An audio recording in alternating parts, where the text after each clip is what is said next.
Raphael spent several hours in visiting the sick, and the opportunity which Horace desired came not until the morrow. Tidings having been brought from Marco, who had gone out as a spy, that a traveling party was expected on the way to Subtitle, the bandits departed at dawn in the hope of intercepting it. They went off in high spirits, except Matteo, whose fierce and gloomy visage was never lighted with a smile. "Enrico lost his last Carlino at play yesterday," shouted Beppo. "But he will return with a heavy bag of ducats with which to line my purse." He puts one hand into a cavalier's pocket and with the other makes the contents of it over to me. I call him the lion's provider. "A lion more given to roaring than to fighting," laughed Enrico, but the laugh was suddenly cut short as he caught the eye of his brother. Raphael approached Enrico, and though Horace could not distinguish what he said to him in his low, earnest tone, the robber's reply was more audible. "I must go. I have no choice. I may prevent bloodshed." Enrico had the same uneasy, vacillating manner which Horace had before remarked, and the nerve of his lip twitched violently. "Enrico, keep at my side," called out Matteo, turning upon the Rossignol a scowl of dark suspicion and dislike. Horace and Raphael watched the departure of the banditti. The latter stood for some time with folded arms, his eyes fixed upon the spot where Enrico had disappeared from view, and with an expression of such anxious care on his face that Horace did not venture to disturb him. Presently, however, the pale features resumed their usual calmness, and Raphael, turning towards the captive, proposed that they should renew their study of the Scriptures. Some time was spent in this occupation. Horace was beginning to regard his seat under the oak much as regarded his place in the old village church. The presence of earnest piety had seemed to isolate that one little spot from all the rocks around, and the green boughs above were as the roof of a temple consecrated to God. There were portions of Scripture which Horace felt that he should always connect with that oak and with him who now sat by his side beneath it, verses that he could never hear again without recalling the musical tones of the Rossignol's voice. When the reading was concluded, Horace asked Raphael to tell him something of the circumstances attending his capture and imprisonment. "For I have understood, both from yourself and from others," said the youth, "that you, like myself, know something of captivity. How did you fall into your enemy's hand?" "Simply thus," replied Raphael. "I was wandering slowly through the woods one evening, when I heard a rapid step behind me, and on turning, beheld Matteo wounded, bleeding, gasping, like a stag whom the hunters have pursued till his strength is exhausted, and he can but turn, face them, and die. I saw by his staggering, uncertain step that he could not fly much further. 'Boy,' he exclaimed, 'they are upon me. Plunge yonder through the thicket, and let them hear you. You may draw off pursuit from your captain.' I obeyed, was followed, and taken. Then your generous act saved the chief." "It was a mere act of impulse," replied Raphael. "It deserved no praise and won no gratitude. I was now a prisoner, bound and guarded. I was taken from one place to another and brought before a tribunal of justice. There was little against me but bare suspicion, for no actual crime could be laid to my charge. I had, indeed, been seen in the company of banditti. I was known to be acquainted with Matteo. I had baffled the soldiers when they had believed that the blood money for his capture was within their grasp. The last offense might be atoned for. I was offered freedom and reward if I would betray the secret haunts of Matteo. Of course, such treachery was not to be thought of. After tedious imprisonment and examinations before various authorities, I was condemned to 6 months' labor in the galleys, rather for obstinate silence than for any offense which could be proved. "What?" exclaimed Horace. "Was not the remembrance of the faithful services of your heroic father sufficient to save his son from so harsh a sentence?" "No one knew my parentage," replied Raphael quickly. No. Sunk as I was, disgraced, condemned, I jealously guarded the honor of my father's name as the one precious possession left me, which would never be tarnished by shame. It should never be said that the son of Raphael Goldoni had appeared as a criminal at the bar of justice. "Were you not in a state of misery on hearing your doom?" asked Horace. "I was in a state of sullen despair. It seemed to me as if there were no help for me on earth or in heaven. I was an outcast, a wretch abandoned by my fellow creatures. I accused them of cruelty and injustice, and, what was far worse, my soul rose in guilty rebellion against the decrees of Providence. I looked upon myself as a sufferer rather for the crimes of others than my own, forgetful that no circumstances could justify my compliance with what I had known to be evil. Sometimes, indeed, conscience, oft stifled, would make itself heard, and then the icy calm of despair was exchanged for a tempest of anguish, such as almost shook reason from its seat. I could no longer have recourse to the miserable refuge offered by pilgrimage or penance. Even the relief of confession was denied me, for I had never learned to go in simplicity of faith for pardon and absolution to him who heareth in secret. This mortal life was to me as a prison, and yet I clung to its dark walls, for I saw nothing beyond but purgatory fires, which made the thought of death a terror. I knew myself to be guilty in the sight of God, and I could not recognize a compassionate Father in the awful judge before whom I trembled. My service had been that of a slave. My sufferings were those of a slave. Far more galling than the iron which fettered my limbs was that which entered into my soul. And how long did this misery last?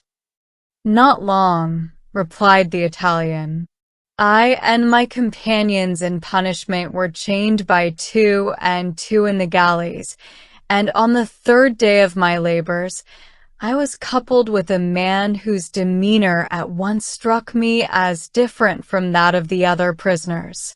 He was not old in years, but his form was bowed by suffering and sorrow, and white as silver were his locks and the beard which descended almost to his girdle.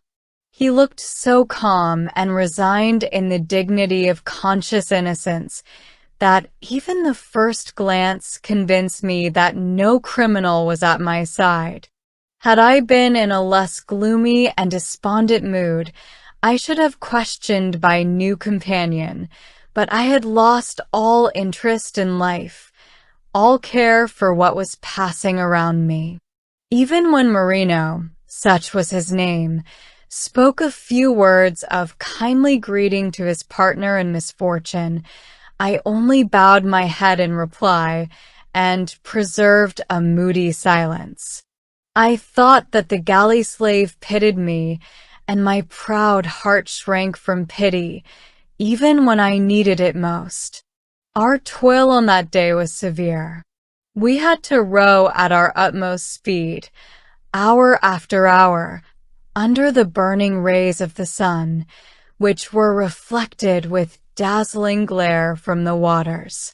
I felt as if the unwanted and protracted labor were drawing my very life away, and I saw that my comrade, who was weaker, suffered yet more than myself. The beaded drops were upon his brow and his lip, and he bent over his oar as if every stroke might be his last. While we were painfully toiling on, a gay cavalier, stretched at ease in the stern of our galley, was humming a light lay of love, or quaffing cool draughts of sparkling wine. He took no notice of the exhausted rowers, except to express impatience at the slow progress which they made.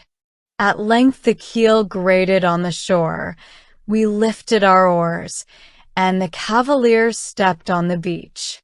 There were gay friends to welcome him there and take him with them to cool orange groves and glittering fountains, towards which we wearily turned our longing eyes. There with fair and high-born ladies would he enjoy the feast, the dance, and the song, while we sat thirsty, weary, neglected, the very outcasts of mankind. My companion addressed me again, in a voice so faint that I could at first scarcely catch his meaning. "Is it not well, my son," he murmured, "that there is one who hath said, 'Come unto me all ye that labor and are heavy laden, and I will give you rest'?" The words sounded strange to me, and I replied with sullen despair, "There is no rest for me. No, not even in the grave." "Then you have never yet come to him, never yet found the Savior," said Marino. "You have not yet accepted his invitation. Perhaps till this day you never heard it." This was so unlike any address to which I had hitherto listened on the subject of religion, that it instantly arrested my attention. Fresh from the pure fount of truth came the words which Marino now uttered. Parched as I was with feverish thirst, with a force which I cannot describe came especially one blessed verse, which I have ever since regarded as the very breathing of infinite love. "And the Spirit and the bride say, Come. And let him that heareth say, Come. And let him that is athirst come. And whosoever will, let him take the water of life freely." That day, that sultry, exhausting day, continued Raphael, clasping his hands as he spoke, I regard as the birthday of my soul. It was then first that I learned that there was pardon, full, free pardon, even for the chief of sinners, that there was love, infinite love, towards those for whom the Lord had died. I learned that I had been bought with a price, and that I was no longer mine own. In the morning my soul had been even as your person now is. I had been shackled with my sins, galled, imprisoned, without power to shake off either the burden of my guilt or the dread of its punishment. I had seen before me a forest labyrinth of difficulties and temptations, and had no clue to guide me through it. The grand, glorious truth that the blood of the Savior cleanseth from all sin broke at once my chain and set me free, and henceforth God's word was to be my guide to safety, to peace, and, I trust, hereafter, to glory. There were some moments of silence, only broken by the ceaseless noise of the cicala and the sigh of the wind through the wood.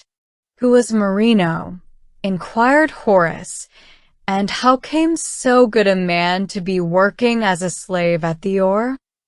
"He had been sentenced to the galleys for a very different crime from any of which I had been suspected," replied Raphael. Marino, as I learned afterwards from himself, had been a student of medicine, brought up in the Romish faith. Circumstances, or rather the leading of God's providence, had taken him to England, where he had resided for years, and where he had acquired not only a knowledge of the languages, but of the truth which in your land is guarded and prized. Marino might have remained honored and happy amongst those whose communion he had joined, but he thought of the darkness of ignorance shrouding his own beautiful country.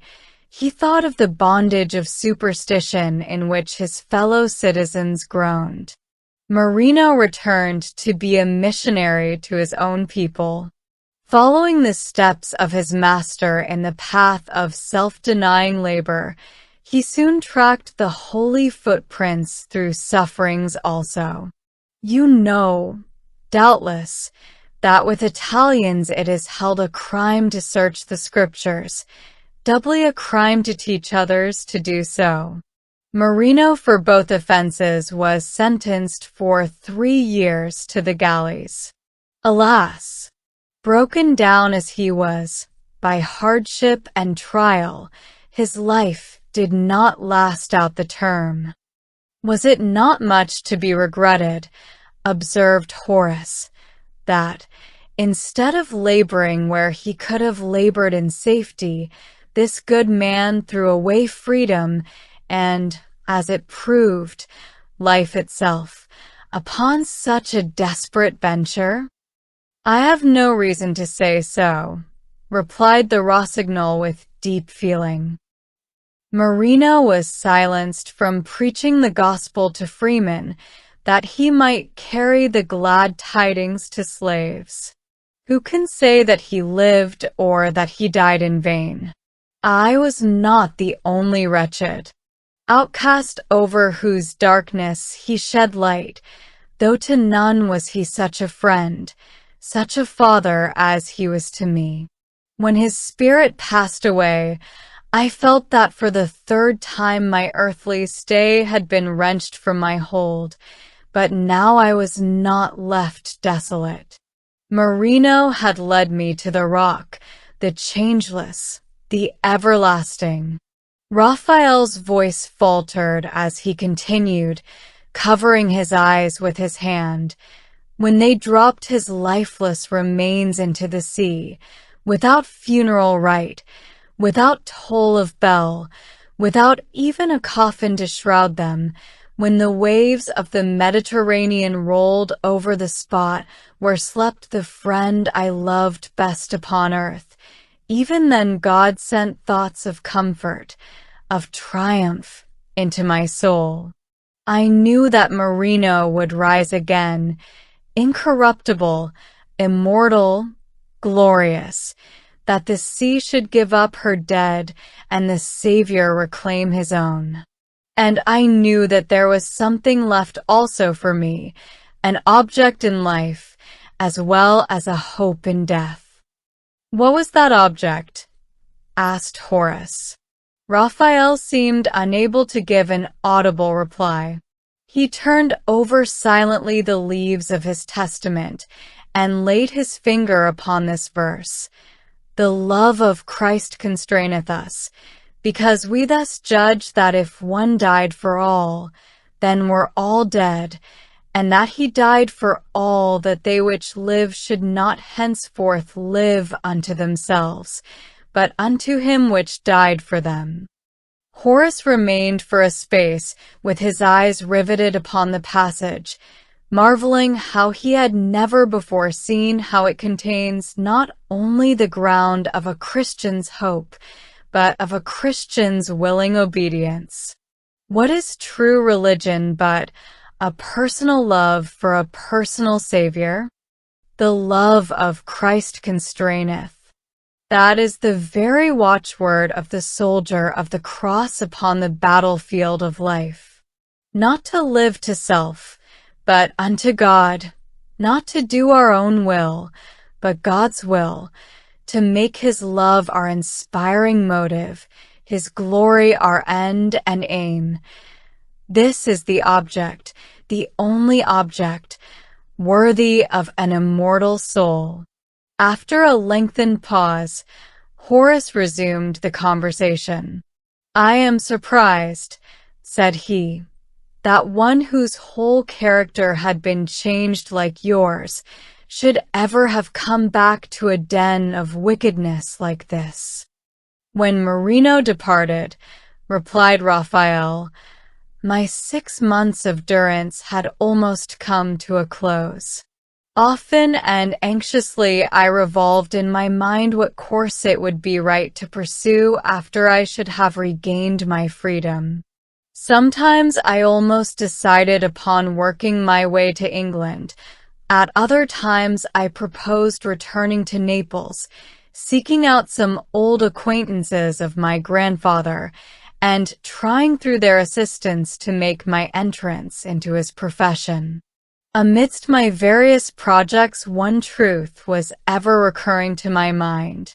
A soldier chooses not his own post.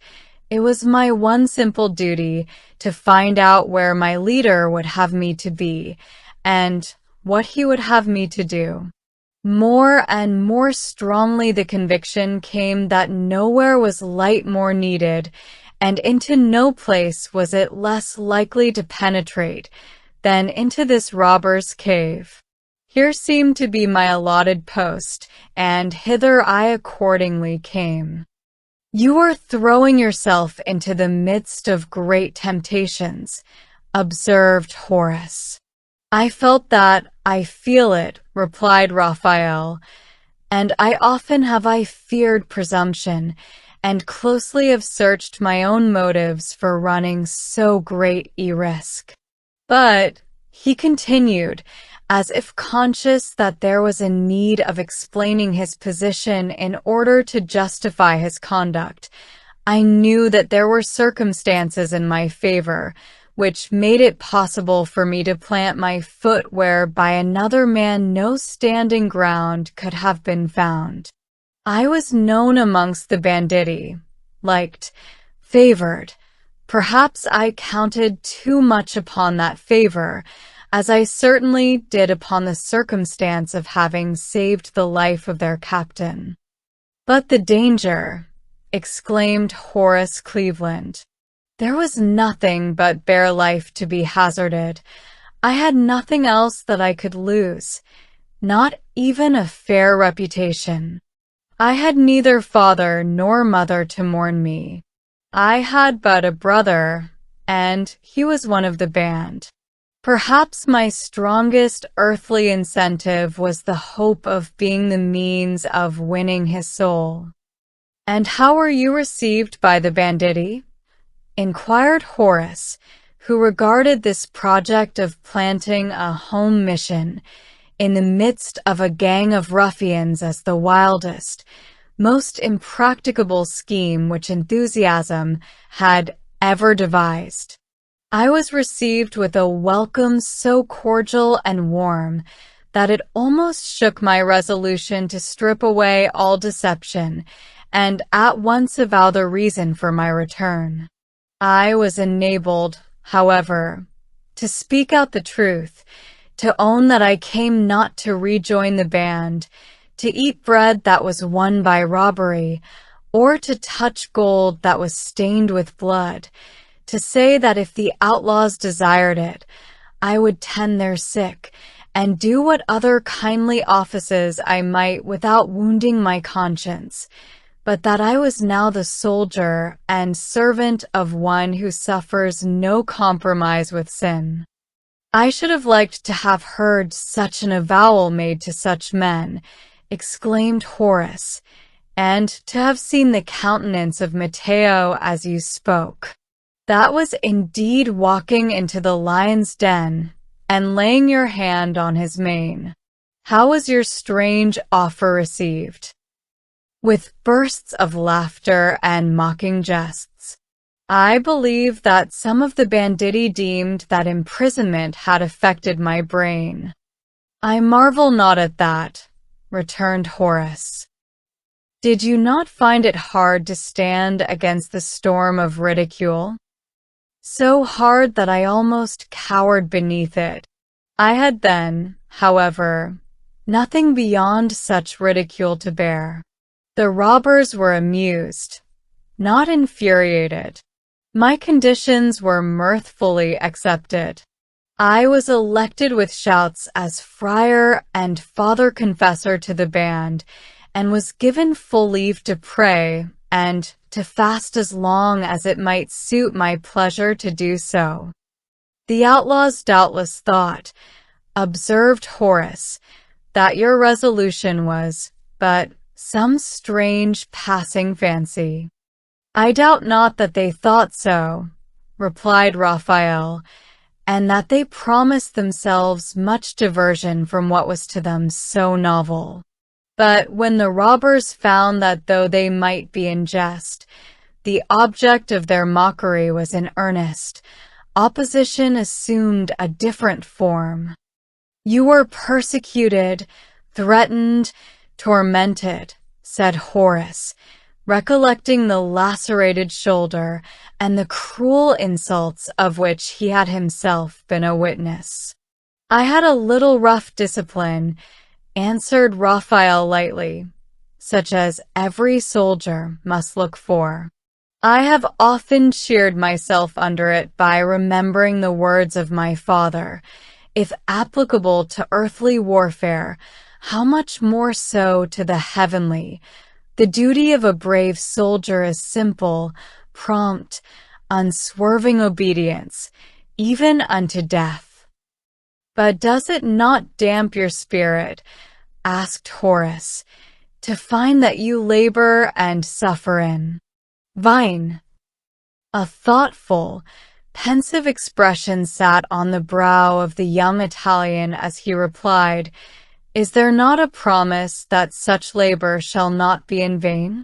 I have not much to cheer me, I own, as regards any little efforts of my own, yet the village youth whom I am now going to visit has begun to pray in earnest, and in the Saviour's name alone. Sometimes I think that in my brother's bosom a better spirit is stirring, though he is hedged round with difficulties whose greatness a stranger cannot fully understand. God will give Enrico to me. While life remains, I will never cease to pray for my brother, and he in whom I trust will grant me my heart's desire. The sigh which followed came from a burdened, but yet a confiding heart. Oh, yes, cried Horace, anxious to efface the painful impression caused by a thoughtless question. You will not suffer without reward. I know not whether you will care to hear it, but I must tell you one thing. Though, from my cradle, I have heard a great deal about religion, I have never thought so seriously upon the subject as you have made me do during these last few days.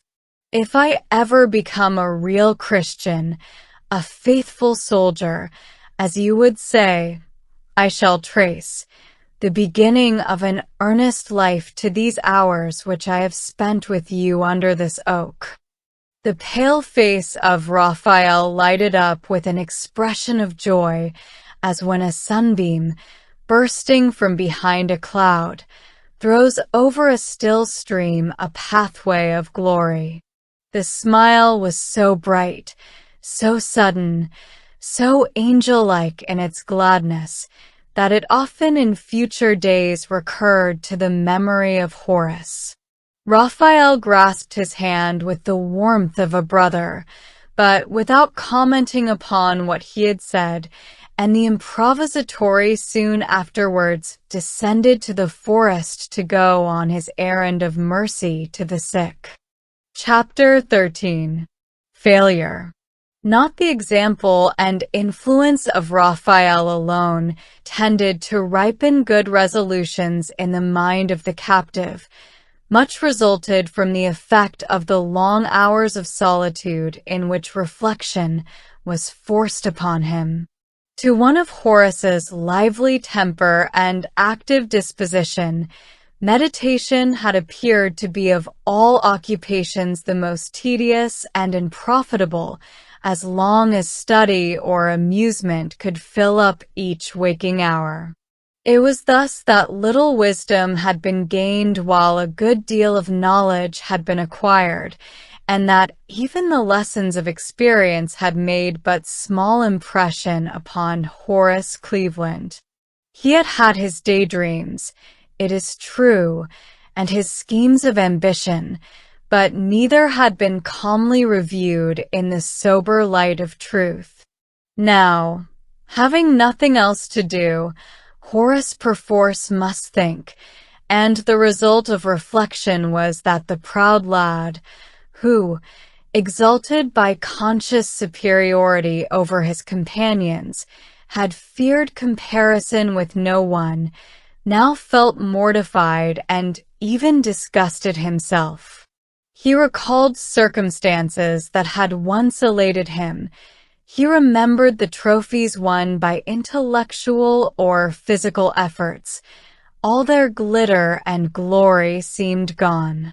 When the youth recollected how utterly he had ignored the only object in life worthy of an immortal soul, he felt little cause to exult at having won the prize at the examination, or the honors at football or the boat race.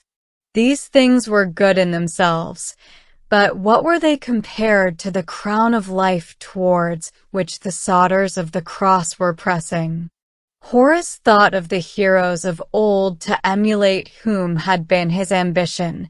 He compared Caesar and Alexander with Marino the galley slave, they sweeping like a pestilence over the earth, he employing his dying breath in leading his fellow sufferer to God.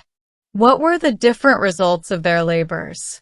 The warriors had, as it were, sent up a blazing rocket to startle the world, falling in a shower of dazzling sparks that glittered a while and then expired.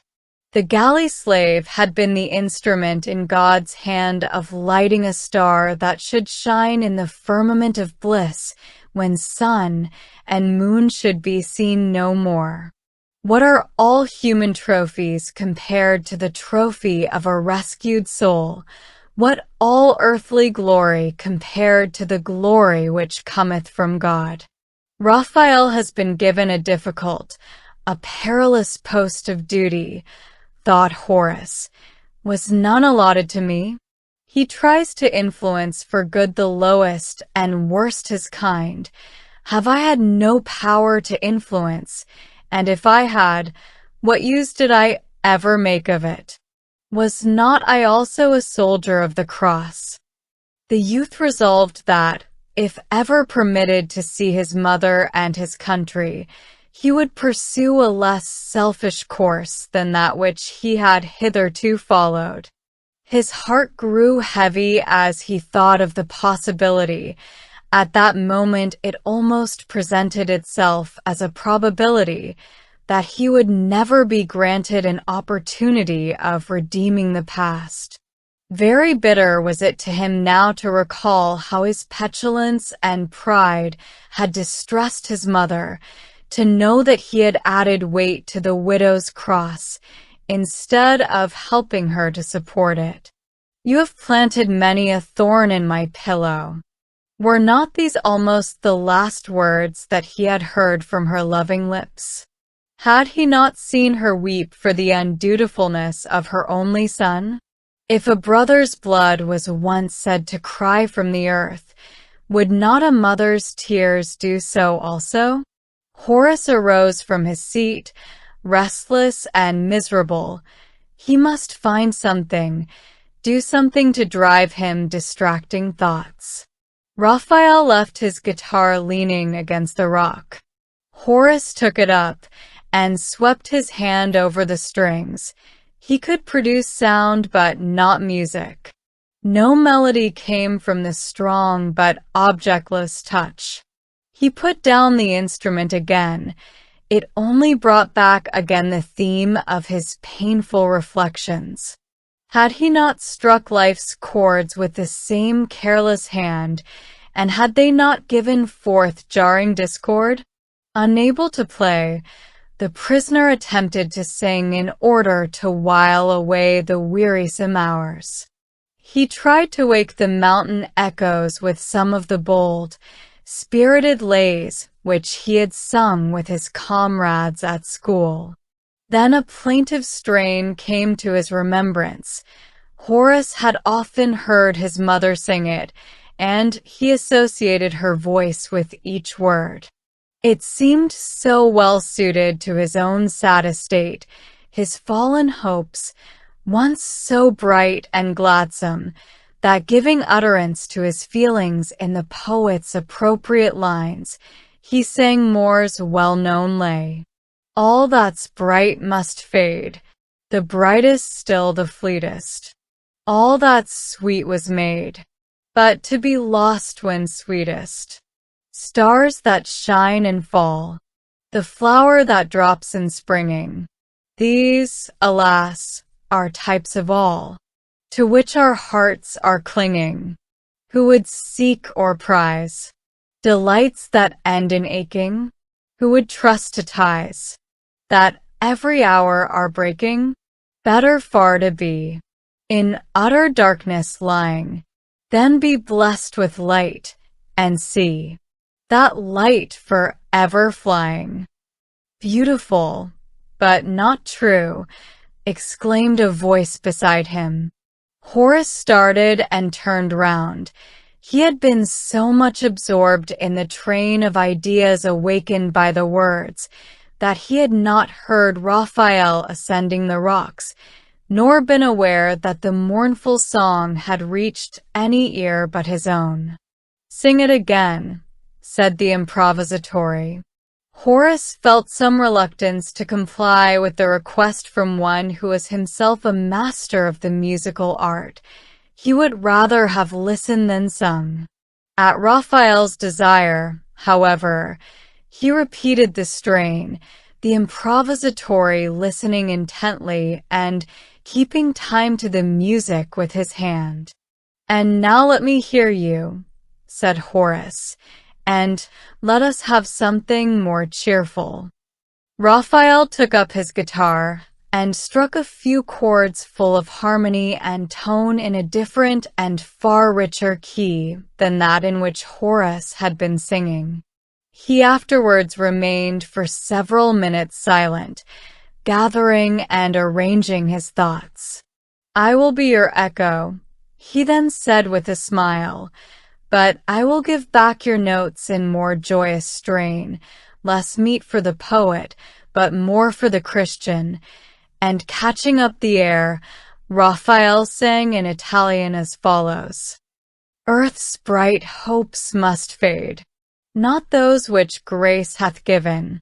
Joys were fleeting made, but not the joys of heaven. Stars that shine above, and flowers that cannot wither. These are types of peace and love, that shall abide forever. Who that seeks the skies would mourn earth's pleasures blighted, weep o'er broken ties, soon to be reunited, blessed e'en a while to be, in darkness and in sorrow, assured we soon the dawn shall see of an eternal morrow." Raphael did not lay down his guitar. The last thought seemed to link itself onto another, and changing the mournful air to a burst of triumphant melody which appeared to well up fresh from a deep spring of joy within him, the rossignol poured forth in his richest tones the following Song of Hope. Now in the east hope's trembling light proclaims a brighter dawning. Though woe endureth for a night, joy cometh in the morning. For many weary ages past hath sin's dark night prevailing a gloom o'er all the nations cast, whence rose the sounds of wailing. The idol gods have many a shrine, where, bound in chains of error, myriads, shut out from light divine, crouch down in shame and terror. But in the cast hope's rosy light proclaims a brighter dawning. Though woe endureth for a night, joy cometh in the morning. Like Cynthia from her silvery car, the church could darkness lighten. Each high example, like a star, shone forth to cheer and lighten. But I shall need not star nor moon. In that clear day before me, the sun of righteousness shall soon burst forth in cloudless glory. Yes, in the east, hope's kindling light proclaims a brighter dawning. Though woe endureth for a night, joy cometh in the morning. Hark! Exclaimed Horace suddenly. The robbers are in the wood. The music had scarcely died on the lips of Raphael. His eyes were fixed upon the sky as if already beholding in its blue depths the signs of the coming triumph. He turned them now towards the forest, and something of the brightness of hope lingered in them as he said, leaning over the rocky parapet to gaze, They bring no prisoners, I see no spoil. They have been disappointed again of their prey. The gang of robbers wore a very different air from what they had done in the morning, as slowly and sullenly, one by one, they swung themselves up to the platform in front of the cave. On Enrico's face alone, Horace fancied that he could detect an expression of relief, as his eye met that of his brother. They never came, though we watched for them from sunrise till sunset, cried one of the band. I take it they've put off their journey till the morrow. Some woman's whim, I'll be bound, for we heard there's a signora in the party. We'll make them pay dear for our lost time, growled Matteo with an oath, as with the back of his rough hand he wiped his heated brow. I say, exclaimed Beppo, with a malignant scowl at Raphael, we'll never have luck with such a preaching, praying heretic amongst us. What's the use of our burning candles to the Madonna, or vowing what best we can spare to the saints, if we've him praying hard against us? The saints and the blessed Virgin Mary wouldn't listen to him, cried Marco, crossing himself as he mentioned the Madonna's name. I take it that his prayers go higher and straighter than ours go, Marco, said Beppo, and they can do something down here below, or Enrico would not have hung back as he did today. I did not hang back, fiercely retorted Enrico. You'll prove but a hollow reed at the pinch, said Beppo, who looked quite ready to defend his opinions with something harder than words. Did not that psalm-singing brother of yours do all that he could to prevent you from going about your business this very day? He did not, stammered forth Enrico, avoiding meeting the gaze of Raphael. Did you not? Cried Beppo, turning to the improvisatore, upon whom every eye was now bent. Horace was almost startled at the short affirmative essay, which was the only reply of Raphael. "You did you?" exclaimed Matteo, striding up to the speaker while his hand fumbled in his leathern belt. "And you prayed that our quarry might escape us," cried Beppo. "You did you?" repeated Matteo, more savagely than before. Raphael met his fierce gaze with unblenching eye and again briefly answered a sigh. Horace held his breath, as one who sees a wild beast crouching for his deadly spring on a defenseless victim.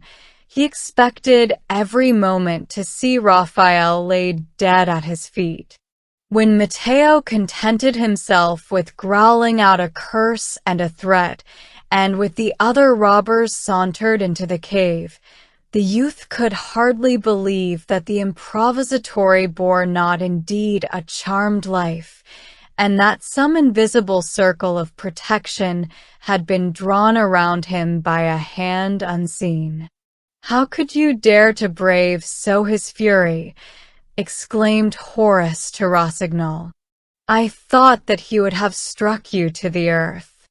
"He that speaks for the truth must hold to the truth," replied Raphael, as, taking up his instrument, he followed the banditti into their dark retreat. Chapter 14. Tidings. Horace was awakened very early on the following morning by the sound of voices speaking in earnest whispers near him. His rocky recess, as the reader is aware, was shared by the brothers Goldoni. The struggling light of dawn was too dim to enable Horace to discern their figures, but the tones of Raphael's voice in their peculiar sweetness were distinguishable from all others, even in the lowest whisper. "So young, his poor mother," these were the only words that reached the captive's ear, but he felt assured that they related to himself. Enrico seemed to be resisting some urgent entreaty, the nature of which, however, could not be gathered from his hurried, murmured reply. "You are to me as a chain, a fetter," said Raphael, still speaking below his breath. "It is well that you have won, or you would be using freedom to throw away your life upon some insane venture," exclaimed Enrico, his impatience causing him slightly to raise his voice. Again there was the sound of pleading, low, fervent, as from one who was wrestling for something dearer than life. It was an entreaty to a brother beloved, to have mercy upon his own soul, to break from the bondage which held him, to grapple with the foe who was dragging him downwards towards the abyss of destruction. Today may be the turning point of your existence.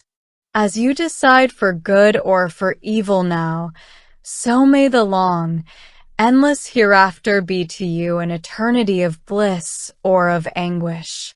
There will be some dark deed done today. Those who are watched for will not yield without resistance. You may have the stain of murder on your soul. Oh, while there is yet time, flee, save yourself. The door of mercy is open to you yet. More followed, which Horace could not hear. The tone of Enrico's replies was agitated, but it seemed as if he lacked resolution to take some decided step that his brother was urging upon him. The result of the conversation, and it was a long one, Horace could only guess by Raphael's closing words. "Then no resource is left to me but prayer." The tone in which they were uttered was not desponding, but solemn, as if, when all earthly hope had failed, he was enabled yet more firmly to grasp the promise of his God. Soon afterwards there was a stir in the cave. From their various lurking places the robbers came forth, to partake of their morning meal and prepare for their expedition. Enrico carefully avoided his brother, and Raphael, who never joined the banditti at their feasts, left the cave to follow the daily avocations by which he earned his scanty subsistence. The robbers seemed to be aware that the expected travelers were not likely to be early on the route, or they lingered in their haunt till past noonday. Horace was, as before, exposed to their coarse jests and rude banter. Beppo, in particular, took pleasure in trying his mettle and raising apprehensions in his mind. The robber described with a minuteness which almost sickened his hearer barbarities exercised upon former prisoners. His memory was well stored with horrors, and he took care that Horace should have the full benefit of their recital. Beppo dwelt especially on the miserable fate of Carlo, one of the band who had attempted to break from the rest, and who had perished by the hand of the captain. Horace noticed that Beppo, while telling the tale, often glanced meaningly at Enrico. Raphael's unhappy brother assumed a defiant, half-scornful air, boldly commended the murderous deed, and seemed eager to cast from himself the slightest suspicion of an intention to follow the example of Carlo. Right glad was the prisoner when at length the robbers arose, looked to their guns, examined the priming, and after quaffing large bumpers to the success of their manhunt, left him to his quiet solitude. There is natural elasticity in the mind of the young. As soon as the form of the last of the band had disappeared behind the trees, Horace breathed more freely, and the relief which he felt made his spirit rebound into hope. "I shall have but 3 days more of this to endure," thought he. "The worst half of the trial is ended, and oh, how glorious it will be to fling these fetters aside and tread the earth once more as a free man, to leave behind, once and forever, this den of misery and horror. I shall not care to stay longer in Italy. I shall hate the very sound of the language in which I have heard such things as I have been compelled to listen to hear. But I cannot part with Raphael. No. He has quite long enough held his hopeless post, teaching those who will not learn, pleading with those who will not hear. He has quite long enough risked his life for the sake of a worthless brother. With his talents and his earnestness of purpose, what a glorious career is before him. If his light has shone even in this dark den, what a luster will it shed in some high position, where the world can see its brightness. Raphael is so unlike all other men whom I have met with. Wherever he be, he will exercise power, and that power will be exerted for good. I am sure that my mother would pay for his expenses at one of our universities. The Christian soldier will then have a wider battlefield before him. He has been trained in these wild mountains by hardship and danger for deeds which, if I mistake not, will one day make his name renowned. From forming projects for his friend, it was an easy transition to make some for himself. But Horace's castles in the air were different now from what they had been in the days of his careless boyhood. Adversity is a powerful teacher, and when its lessons are enforced by their visible influence upon another, when example shows how in the fiery furnace the pure gold shines more brightly, to a generous spirit, like that of Horace, its lessons are seldom in vain. Young Cleveland now thought less of commanding his fellow creatures than of serving them, of being a victor in earthly warfare than of approving himself as a good soldier of the cross. He saw that his first post of duty must be home, the second, the circle of his school companions. He felt that his pride and self-will, the sins which most easily beset him, must be resisted and overcome there. Obedience to his parent would be the test of his obedience to God. His wild, undisciplined spirit must be brought into cheerful subjection. Henceforth, I will be a different son to my mother, thought Horace. She shall never again shed a tear for word or for action of mine. Thus in pleasing and not in profitable musings passed the hours of the summer. Afternoon.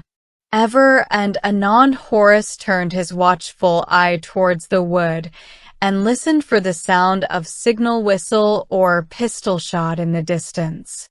There was nothing, however, to tell that anything of human guilt was marring the peace of that beautiful scene. All was tranquil in the rich glow of sunshine, and but for the chains on his ankles, Horace could have enjoyed the sense of calm repose in that bright, luxurious clime. There was something of romance in his own situation which was not without its charms, and the youth smiled to himself as he thought what a theme for a tale of stirring interest his adventures would be when the social circle of friends should be gathered round the blazing logs of a Christmas fire. None of his companions would be able to tell of such hairbreadth escapes, or a life so wild and so strange.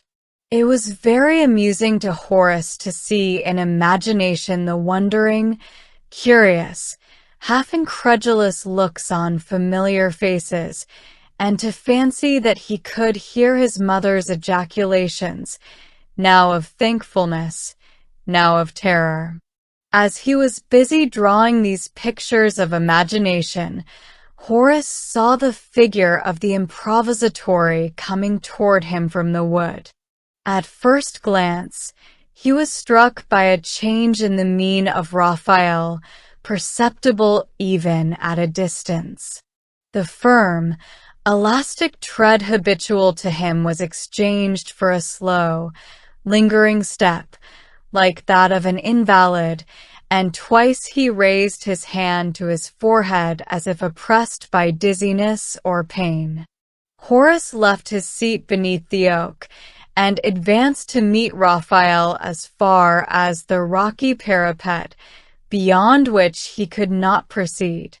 He called out the Rosignol's name, but Raphael neither replied nor raised his face to greet him with his usual kindly smile.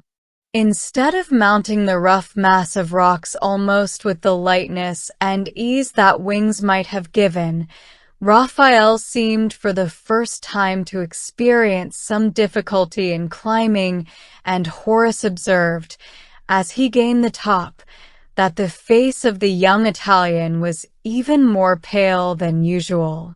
"Raphael, you are ill," exclaimed Horace. The Rossignol shook his head. "Something painful, I am certain, has happened. Come, sit down on this rock, or shall we go yonder to our favorite oak?" Raphael seated himself on the rock and turned his face from his friend. "You have had something to grieve or to alarm you. The lad whom you visited is dead." "He is better," the Rossignol replied, "but you feel dull and gloomy, as I felt yesterday. Such a cloud came over me then, it seemed as if everything were dark around. You cheered me then, Raphael. It is my turn to cheer you now. I have been forming such golden plans for the future, plans for you as well as for myself, and in a few rapid sentences Horace described some of the hopes which had been brightening his solitary hours. Raphael only responded with a sigh so deep-drawn that Horace saw at once that no light trouble, no passing cloud could cast such a shadow on his soul.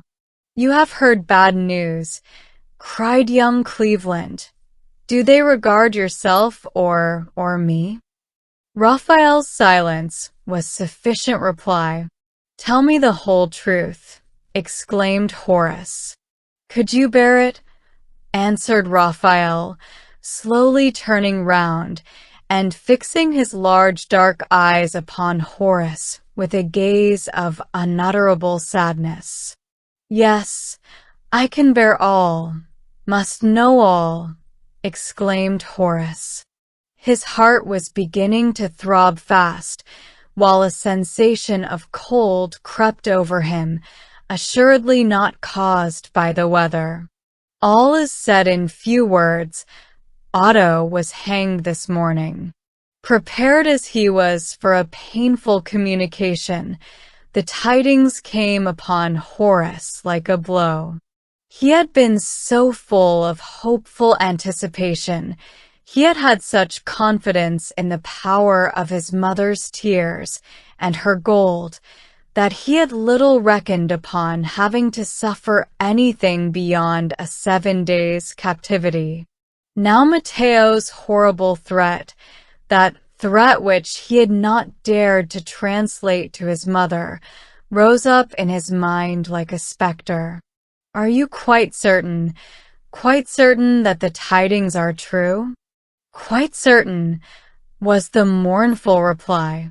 "Does Matteo know all?" "He can hardly know it, or I should not have found you here alone.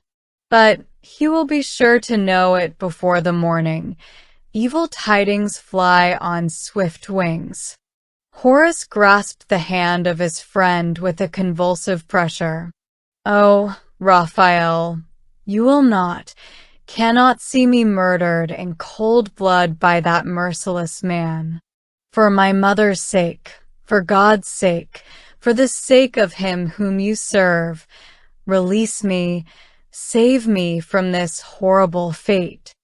The earnest, imploring gaze was met by one of anguish.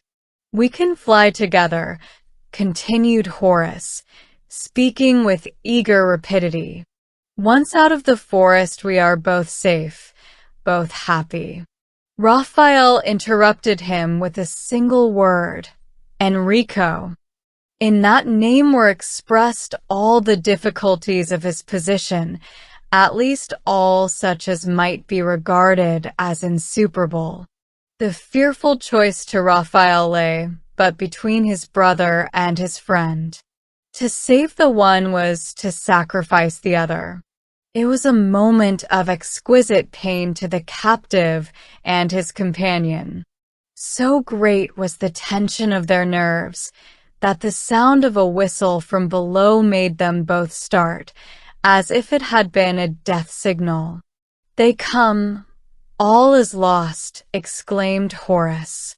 "No, not so. There is but one man. It is only Marco," said Raphael, as the powerful form of the bandit appeared advancing to the rock. "But he knows all. I see it in his face. He comes a death messenger," cried Horace. And certainly the dark, saturnine countenance of the robber wore a deeper shade of gloom than usual, such as could not escape the notice of the anxious eyes that sought to read in it their fate. "He may know nothing.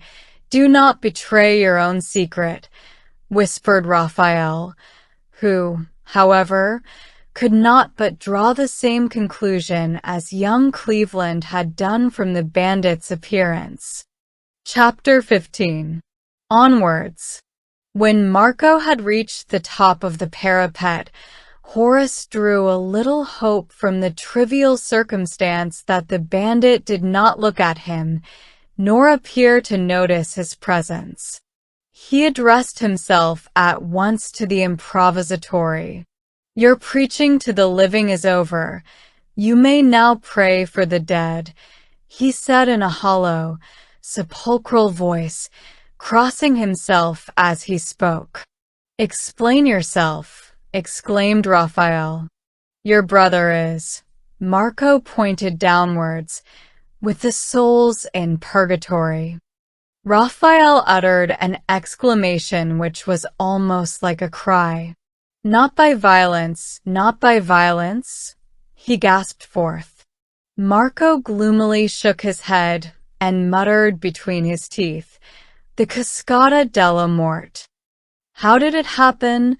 exclaimed Horace, giving voice to the question painted on Raphael's agonized face.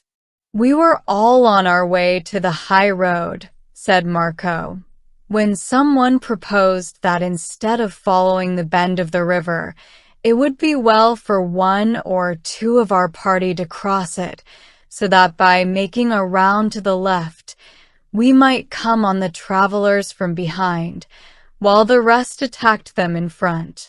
Enrico and I had orders to cross. You know," continued the robber, addressing himself to Raphael, "that the only bridge there is, the trunk of the tree, thrown across from bank to bank, some 20 yards above the Cascata. Enrico went first. I lingered to tighten my belt, which was loose.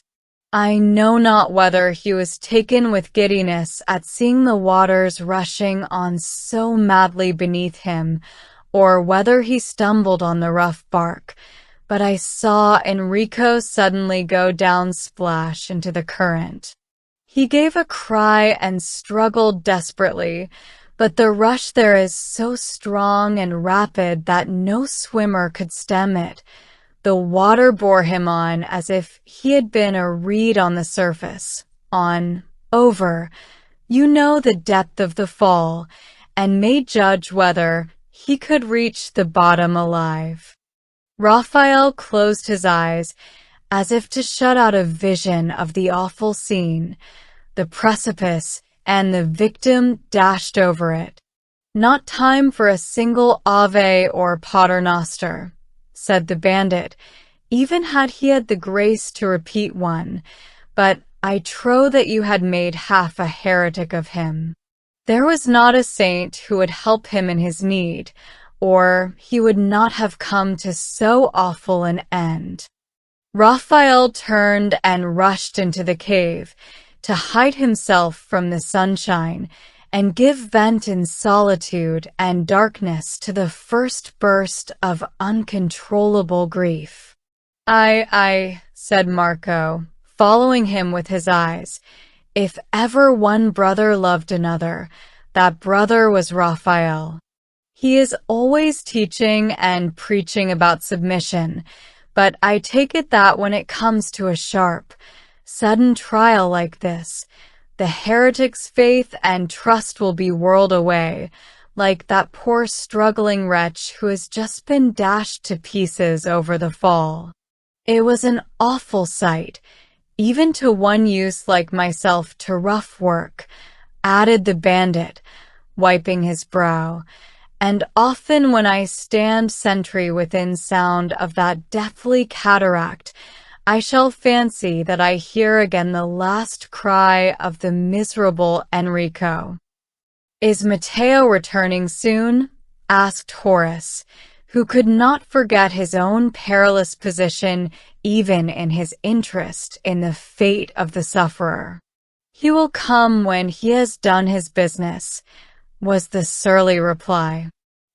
"The sun has nearly sunk behind the hills, but the expected party have not yet appeared. The band will keep on the watch and perhaps pass the night in the woods. I am appointed sentinel at the rock pass till they return, and I have come to fill my wallet and my flask, as it is uncertain how many hours I may have to remain and keep guard." So saying, the robber went to the entrance to the cave, pushed aside the plants which almost concealed it, and stooping his tall, gaunt figure, entered in.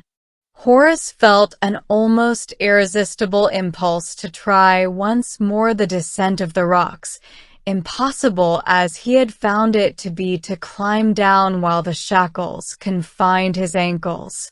He was almost bewildered by what he heard, evil tidings succeeding evil tidings with a rapidity which had overpowered for a time the stronger nature of Raphael, disciplined as it had been by conflict and suffering. Horace attempted to pray, but could not collect his thoughts. Only the only words of Scripture that came into his mind were, "Oh, that I had wings like dove." And that aspiration, the poor doomed captive uttered from the depth of his soul. In about a quarter of an hour Marco emerged from the cave and proceeded towards his allotted post. He stopped as he was about to pass Horace and looked at him with a scrutinizing eye. "One might deem that you had been the one to lose a brother," he observed, "or that you had just seen the ghost of Enrico. You look white as a corpse on the bier." Horace made no answer, and the robber went on his way. Scarcely had Marco reached the wood when Raphael came forth from the cave. He was now perfectly calm, but almost stern in his sadness, and Horace saw more distinctly than he had ever seen it before, the Rosignol's likeness to his brother.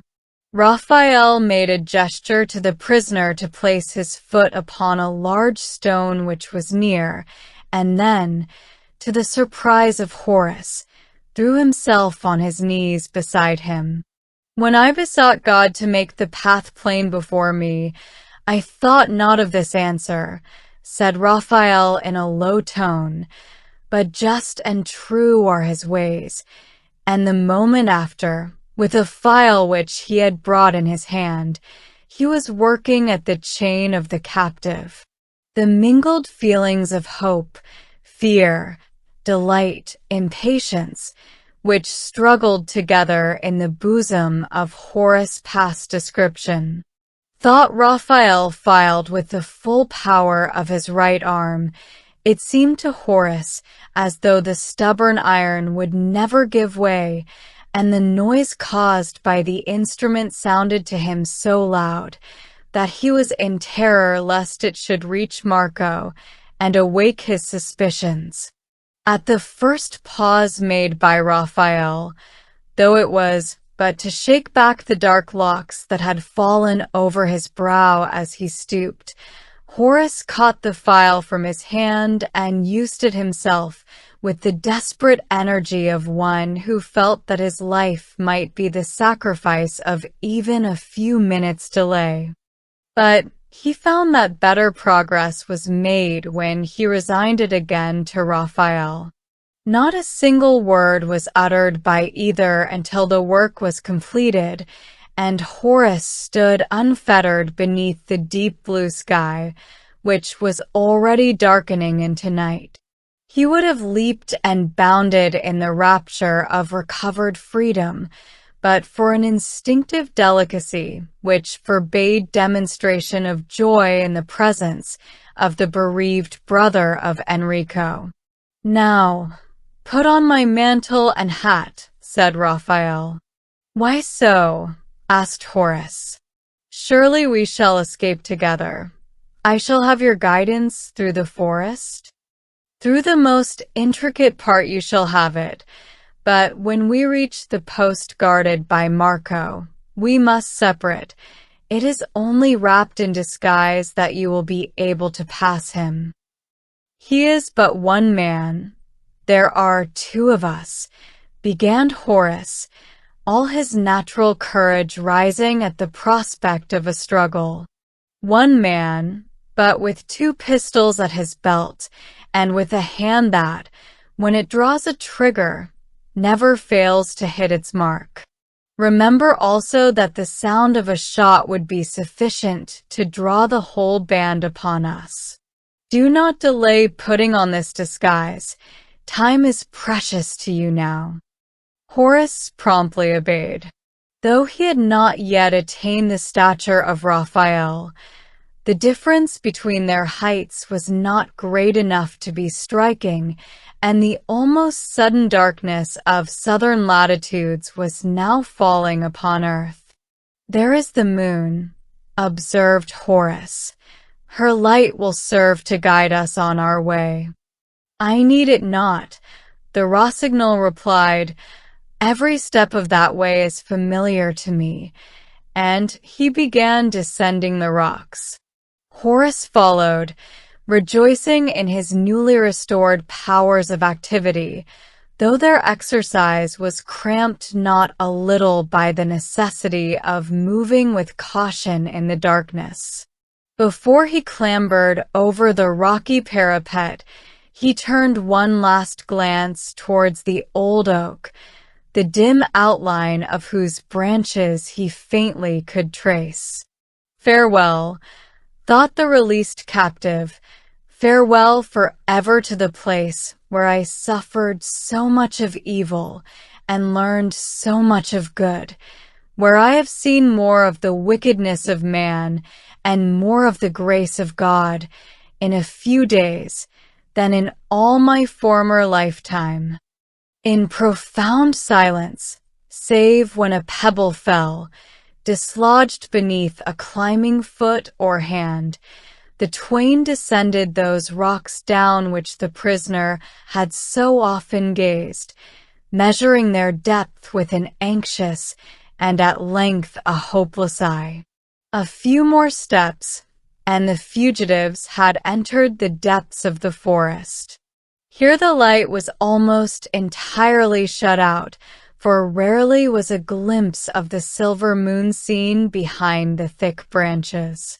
Over moss-grown roots, between the knotted, gnarled trunks of old trees, now bending low to avoid being struck by their boughs, now thrusting aside plants whose long trailing tresses concealed all trace of a path even during the day, Raphael guided his companion.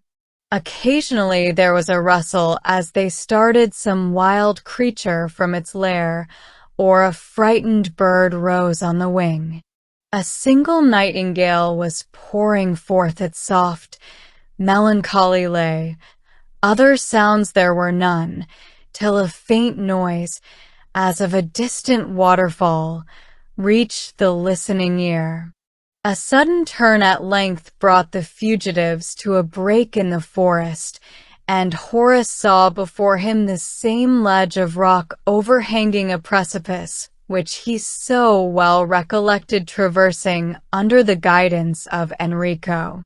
The moon, almost at the full, in unveiling brightness shone on the cold gray stone, veined with green moss and lichen, and the wooded heights which rose on one side above it, and even revealed the awful beauty of the deep gorge on the left, glimmering on a stream which, hundreds of feet below, wound like a thread of silver through the dark valley.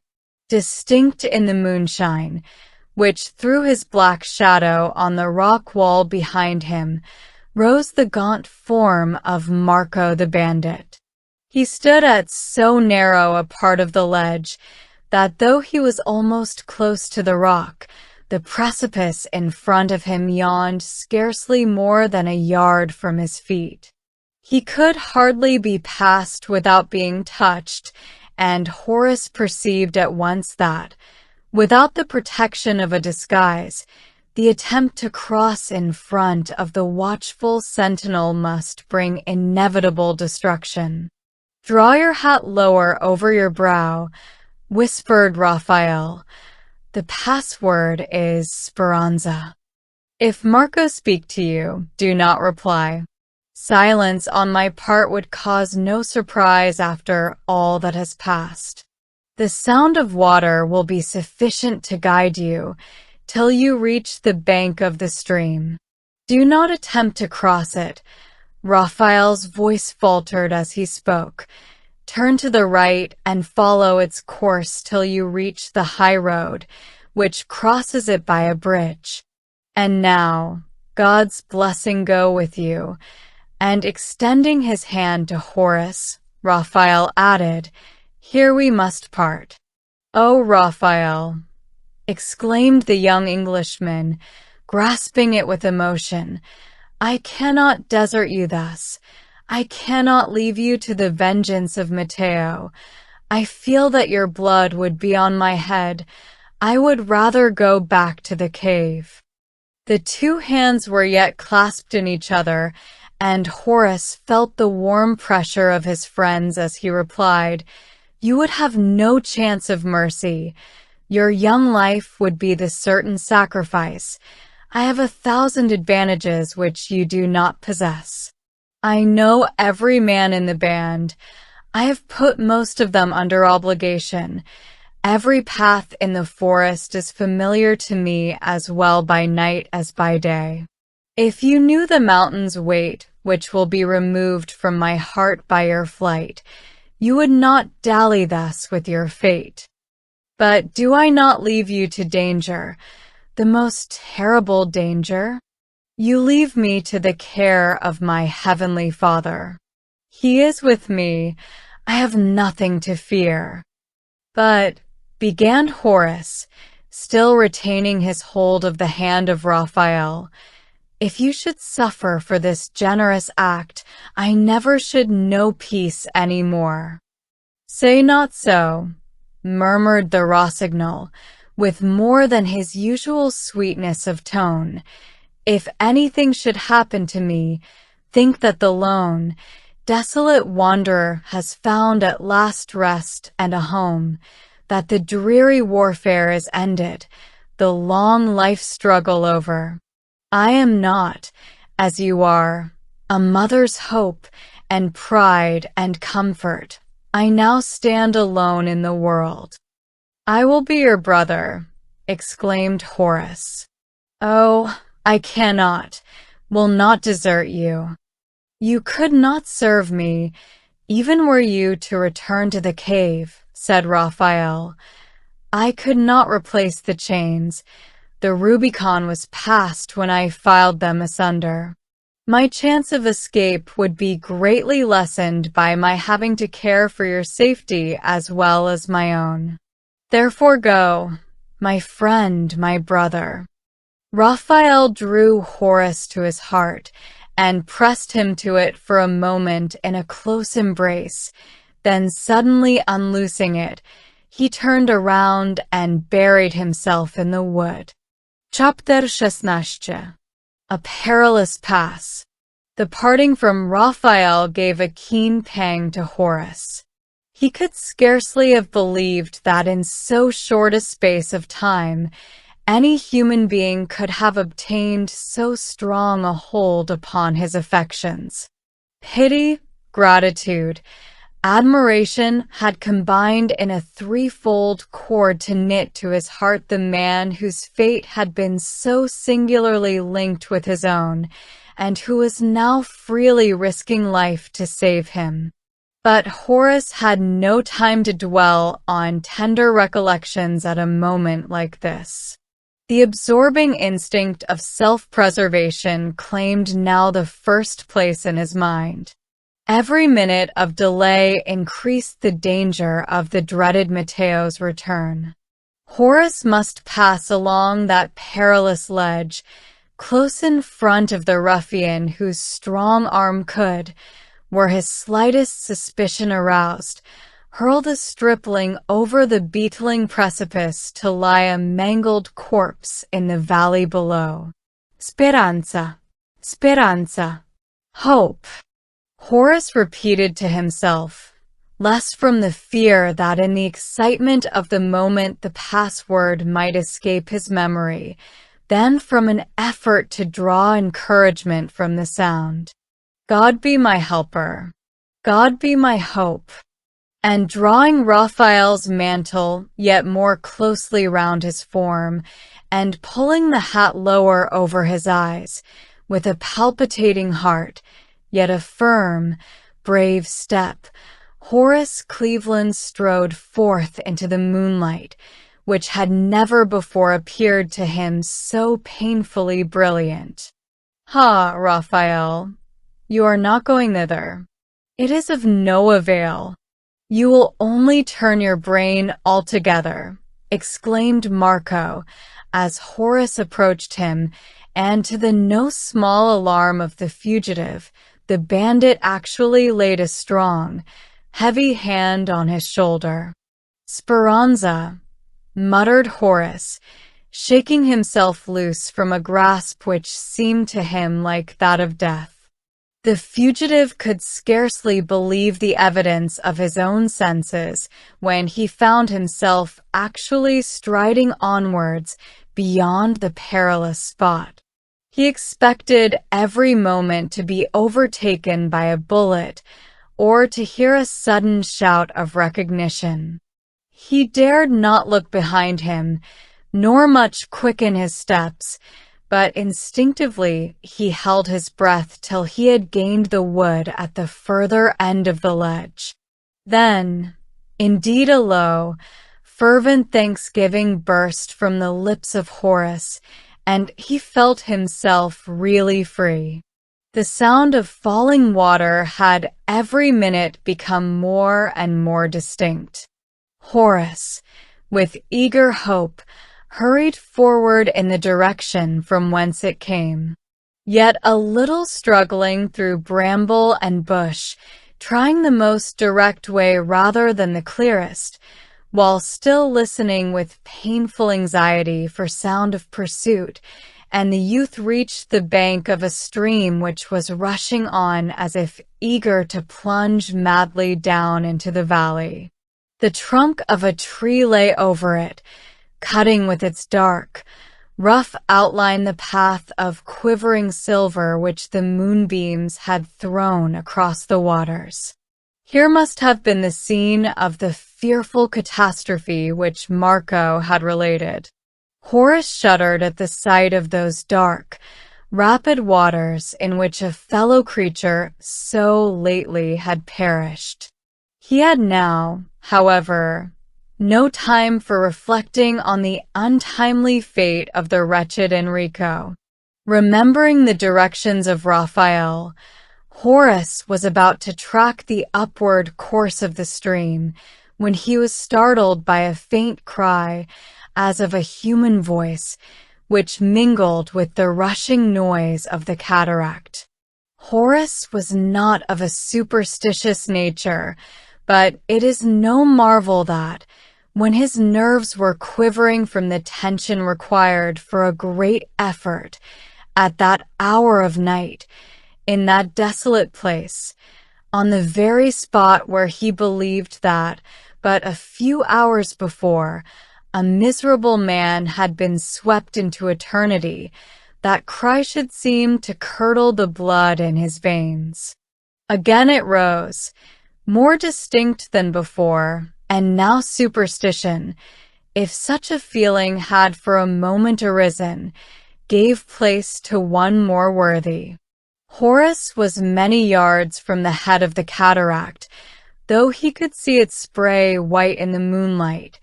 The way to it was very thickly overgrown with brushwood, through which mortal foot had never yet made its way. He held a short debate in his mind as to the course which he ought to pursue, whether he should seek his own safety by going to the right, or whether he should force a difficult passage to the top of the fall, in hopes of giving aid to some fellow creature in distress. Was it not possible that Enrico, saved by some incomprehensible miracle, might be there in a position of peril from which he had no power to extricate himself? Might not Horace give aid to the brother of Raphael? That last thought destroyed every doubt, every selfish calculation of personal risk. Horace only considered how he might reach the place, and though not yet daring to answer the cry, He began with all the activity and energy on which he once had prided himself to make his way to the edge of the cascada. When the English youth had accomplished his object, how wondrous was the scene which presented itself to his view as he bent forward to gaze down the cascade. The body of water was not large, but the depth of the fall was very great, and one sheet of white foam overspread the stream which plunged seething, hissing, roaring, down, down, down, till it was lost in the cloud of spray which, hundreds of feet below, veiled the bottom of the cataract. Exquisite was the beauty of the fall, especially as now seen by the misty, silvery light of the moon, which gave a ghastly grandeur to the wild, bold, wooded rocks, which the cataract seemed to be cleaving asunder, like an archangel's glittering sword. But the eye of Horace was riveted on one dark object in the midst of the foam, not many feet below the summit. At the first glance, he deemed that it might be a fragment of rock that had endured for ages the dash and fret of the restless waters. But no, it moved, it clung, a human being, suspended as it seemed by miracle, was living, breathing in the very heart of the dizzying roar and rush. "How can I help you?" shouted out Horace, forgetful of everything but the frightful situation of Enrico. "A rope! Quick! My strength is giving way." Hollow and strange came the scarcely articulate sounds. Horace struck his brow with his hand.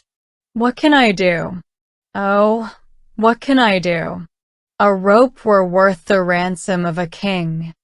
I can't hold out long. The rush will bear me down." The voice was fainter than before.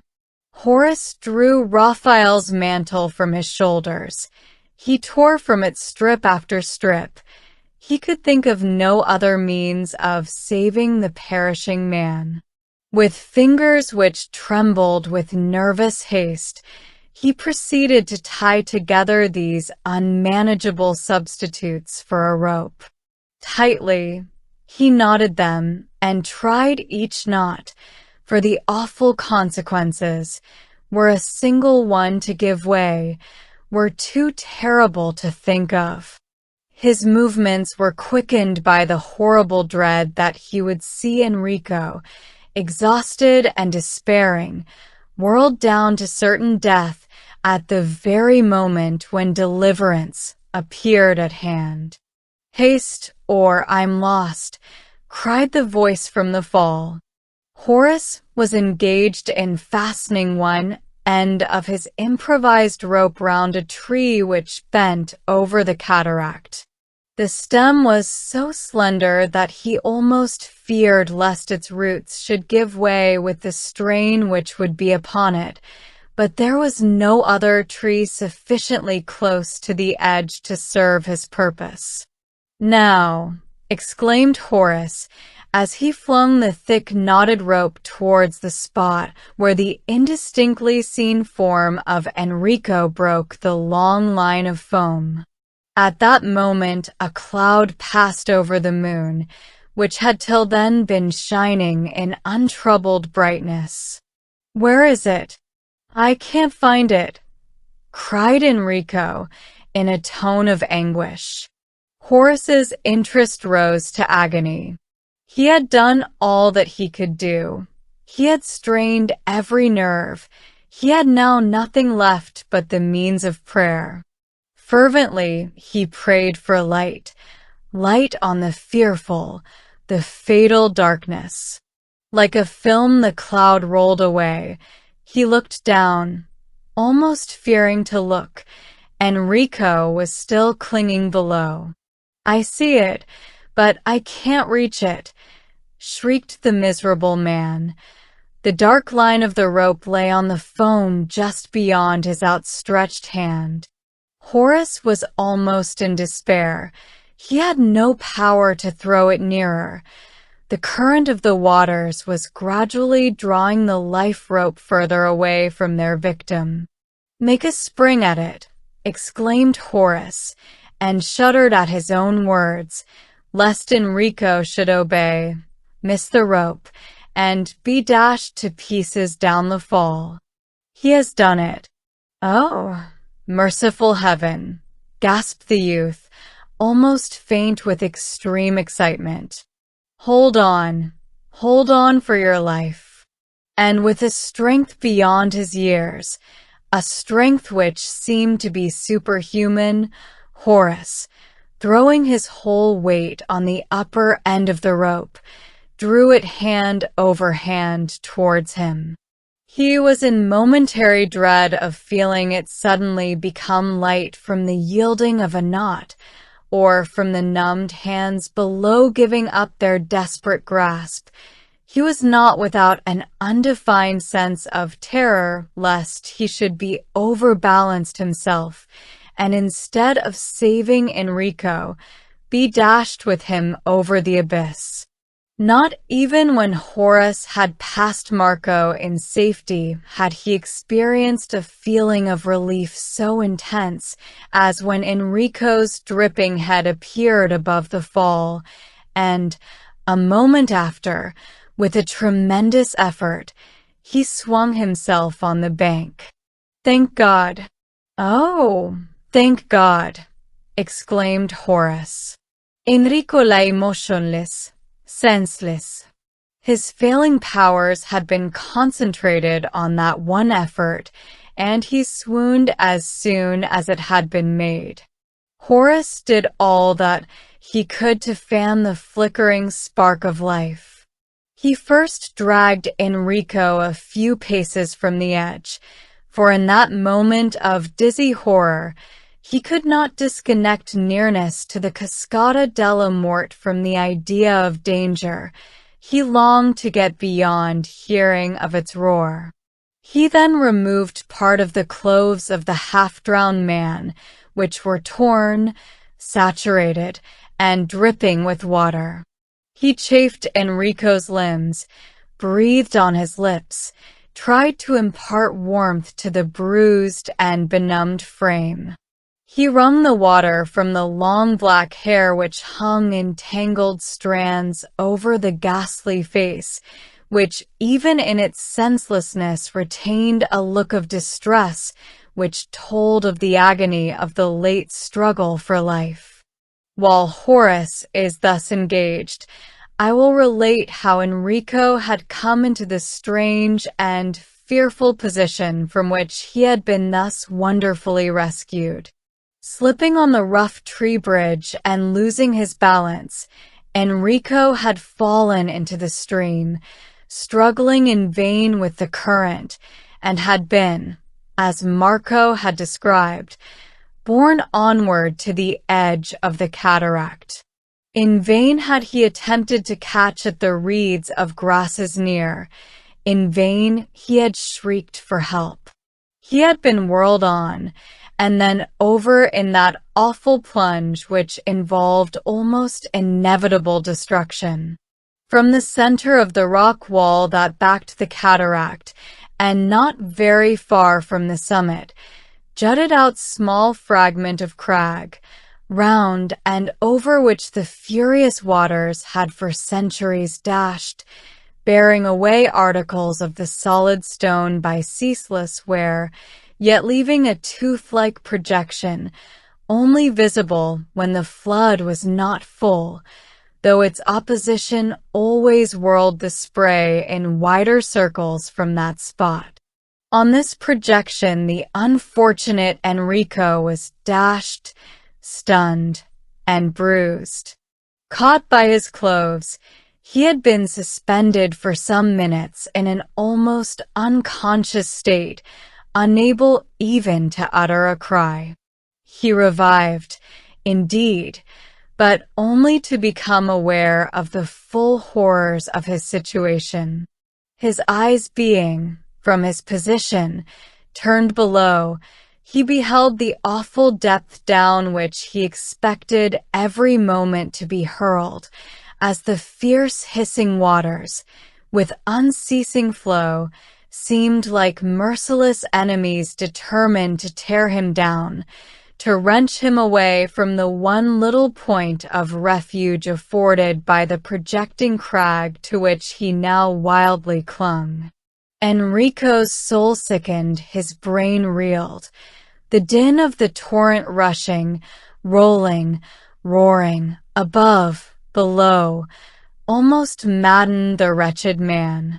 A strange idea possessed his mind, that it was Raphael's prayer which suspended him now, as it were, by a hair above the gulf of not only temporal but eternal destruction.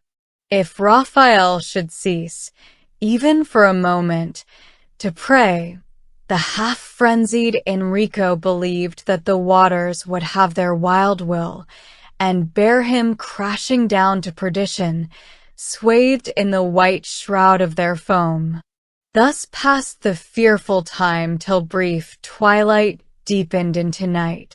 Still Enrico clung to his crag, its shape enabling him so to support his person that its weight did not rest on his hands, though all their strength was needed to enable him to resist the constant pressure of the furious waters. He was contending with a foe that could never grow weary. Often Enrico cried aloud for help, with a bitter consciousness of the improbability that such cry would reach a human ear, since he had never yet known anyone come to the top of the cliff, less from the difficulty of reaching it than from a superstition which clothed the Cascata della Morte with supernatural terrors.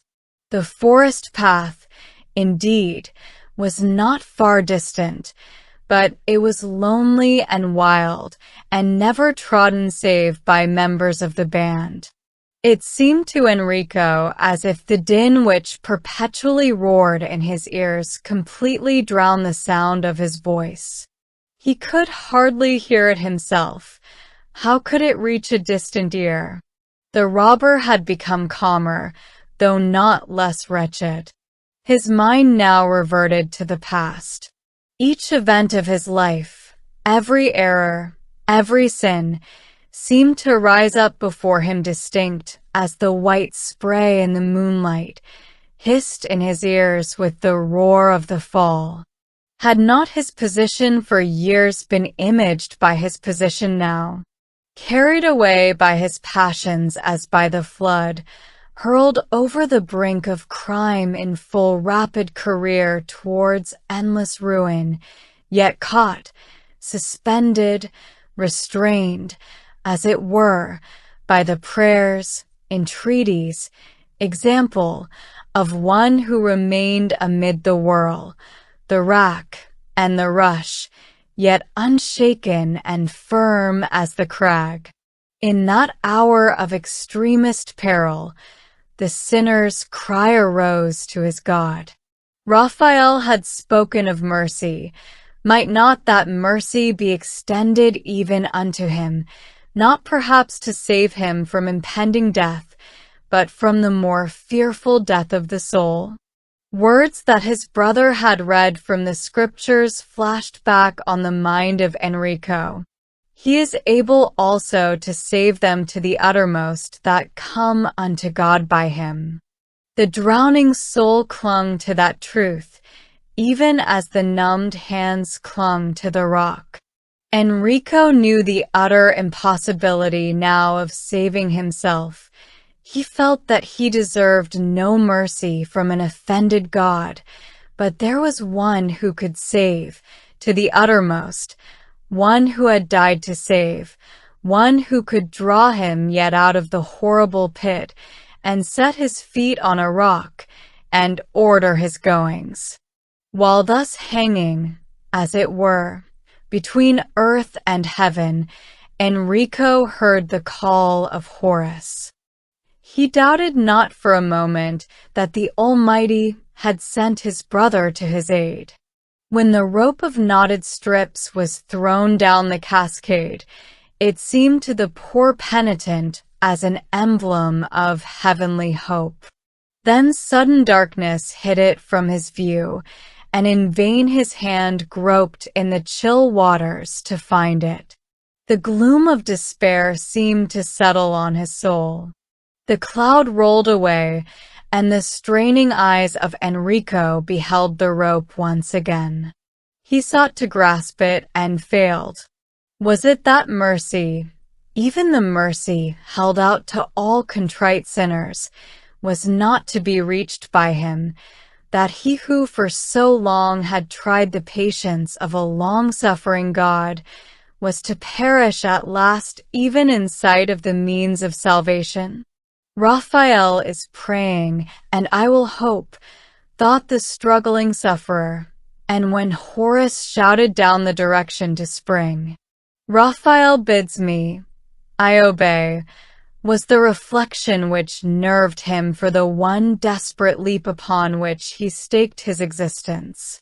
Even when the rope was grasped, so great was the sufferer's exhaustion, so benumbed and stiffened were his fingers by the drenching of the flood, that he could scarcely retain his hold. Yet it was as though an angel whispered as he was dragged upwards through the dash and the foam, hold fast the hope set before you." It was not merely the action of a drowning man grasping a cord, but of a perishing soul clinging to its last hope of grace. As soon as the fearful effort was crowned with success, exhausted nature gave way. In a stupor which must have had fatal consequences had it overwhelmed him 2 minutes earlier, Enrico lay, with his dripping head supported on the knee of Horace Cleveland. The stupor continued for some time. At length the pale lips parted, and sounds came forth. Horace bent down to listen, and caught the words, "Oh, Raphael, I knew it was your prayer." Then the large black eyes suddenly opened. They rested not on Horace, but looked wildly around, as if seeking some other face, and half raising himself on his arm, Enrico exclaimed, "Where is he? Where is my brother?" Horace did not answer, for at that instant his attention was arrested by the sound of a distant report. He sprang to his feet. There came another, then the rattling sound of a volley, all in the direction of the high road. "Ha!" exclaimed Horace Cleveland. The hunters lay in wait for a deer, but they seemed to have fallen in with a lion. Then, for the first time, Enrico recognized his deliverer. "The prisoner and free," he exclaimed in accents of alarm. Free as the air, and not likely to be soon in bondage again, if that sound of musketry, as I believe, tells that soldiers are at hand." Enrico struggled to his feet, passed his hand across his brow, and listened with a look of bewilderment and fear. "Enrico, you also are free from worse bondage than mine. Remember that the robbers will deem your life forfeited. Surrender yourself up to justice, and I pledge my honor that every effort shall be made to secure your safety and your pardon." "Pardon!" Enrico repeated the word, clasped his hands, and looked upwards. He was not thinking of the pardon of man. Chapter 17. One effort more. We will now return to Raphael, who with keen and breathless interest had watched from the shade of the forest Horace's passage along the perilous ledge. When Marco's hand had been laid on the shoulder of the youth, The Rossignol could hardly refrain from springing forward to the rescue, and scarcely had Horace himself experienced greater satisfaction than did his friend when that startling danger was past. When the fugitive had disappeared from his view, Raphael, for the first time, appeared to have leisure to think of himself. To aid in the escape of a prisoner was, as he well knew, a crime to be atoned for only with life. Raphael was young, and notwithstanding the recent bereavement, which had been like the wrenching away of a heartstring, life was to Raphael a precious thing, not to be parted with lightly. As he stood with folded arms under the waving boughs, a sense of the loveliness of nature came on his poet soul with a soothing, softening power. He felt loath to leave God's beautiful world. How divinely fair looked the scene before him, beneath the silvery rays of the moon. How wooingly breathed the night breeze upon his feverish brow. How sweet sounded the nightingale's song, warbled soft through the stilly air. Hope, even earthly hope, was not dead in that young bosom. There was still a desire for human love and for human happiness there. Raphael thought of Horace, blessed with friends, a mother, a home, not, indeed, with envy, but with the instinctive yearning of a tender and loving nature for the sympathy of human hearts, of which he had known so little. Thus the improvisatore had no intention of awaiting a violent death with folded hands. He revolved all possible means of escape. From Matteo's mercy, he expected as little as he would have done from that of a lioness whose cubs had been slaughtered before her eyes. He must not await the burst of frantic fury of a father bereaved of his son and balked of his vengeance. Nor could Raphael count upon the protection of any of the band, though he knew that on some he had the claim of gratitude. No, he must rely upon the aid of God and his own efforts alone. Raphael resolved to wait just long enough to give Horace a fair start, which might be essential to his safety, and then to follow himself in the same track as that which his friend had pursued. It was true that Marco must be passed on the perilous rock, that the bandit had pistols in his belt, and that his bullet always leveled his victim. But Raphael deemed it possible that the man would be reluctant to slay a comrade, alone and unarmed.